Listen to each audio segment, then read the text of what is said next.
Vuorisen Juhan kanssa tehdään nyt pikkujuttu. Kysymys kuuluu, Juha, oletko sä koskaan laittanut treffi-ilmoitusta lehteen? Olen, mutta en itsestäni. Et itsestäni, vaan siis jonkun kaverin nimen. Jokina, joo. Tyhmä teko kyllä. No, okei. Mä löysin lehdestä tämmöisen pienimuotoisen treffiaku-ilmoituksen. Sanotaanko, että tässä on nyt sitten aika vaatimaton kaveri.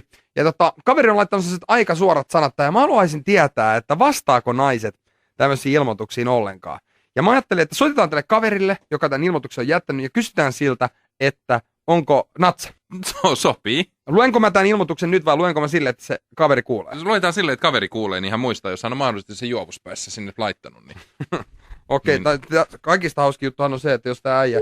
Mutta hän on Olavi niminen. Olavi. Okei. Ja tässä on kuva ja... On vielä talostakin kuva ja onko sen autostakin? On autosta ja kaikki. No, katsotaan vastaako tää veijari. Tääkin voi olla... Olavi tupla vielä. Niin jos tää on sitten läppä, niin sitä ei koskaan niin. tiedä. Halo. Se on Jaajo Radio Suomi-opilta erittäin hyvä iltapäivä. Mun seurassa on myös Juha Vuorinen. Onkohan siellä mahdollisesti Olavi? On. Kuuluuko Forssassa Radio Suomi-op? Kuuluu. Okei, hyvä. Hei, minkä takia soitellaan sulle, niin sä oot jättänyt tämmöisen lehti-ilmoituksen, missä sä etsit itsellesi naisseuraaja. Mä ajattelin, että jos Olavi sulla ei ole ihan maailman suurin kiire, niin mä lukasin tämän ilmoituksen tästä ja sitten sen jälkeen mä kysyisin muutaman kysymyksen liittyen tähän ilmoitukseen. Joha. Selvä. Okei, kuunteles. Olavi on selvästi innoissaan. Olavi innostui sieltä. Vapaa poikamies haluaa tutustua naisiin, jotka antavat perspillua monessa asennossa. Ensin voi laittaa kuninkaallisen viestin valokuvan kerran, tai sitten soittaa numeroon. Tämä on tämä numero, mihin me soitettiin. Sä oot kertonut vähän, Olavi, sun omista harrastuksista. Maalaus, odaus käsipainoilla, saunominen ja suihkussa käyminen. Autoilu, kalastus, retkeily ja pyöräily. Sä oot kertonut myös, että dikkaat 60-luvun musiikkia ja motto on paras on ainoastaan vain kyllin hyvää. Viinaksi otat joskus lääkkeeksi ja olet sanonut, että naisen iällään näöllä ei ole merkitystä, kunhan on hyvän näköinen ja omistaa hyvät vitut. Tarkoitus asua yhdessä omakotitalossa vapaamuurareitten ja puutarhatöiden ynnä muun merkeissä. Vastaa, jos et ole mustasukkainen ja olet tieltäsi 18-40V. Nyt mä Olavi kysyn sulta, että kuinka paljon sä olet saanut ilmoituksia tämän sun treffi-ilmoituksen myötä? No vielä ei ole tullut yhtään.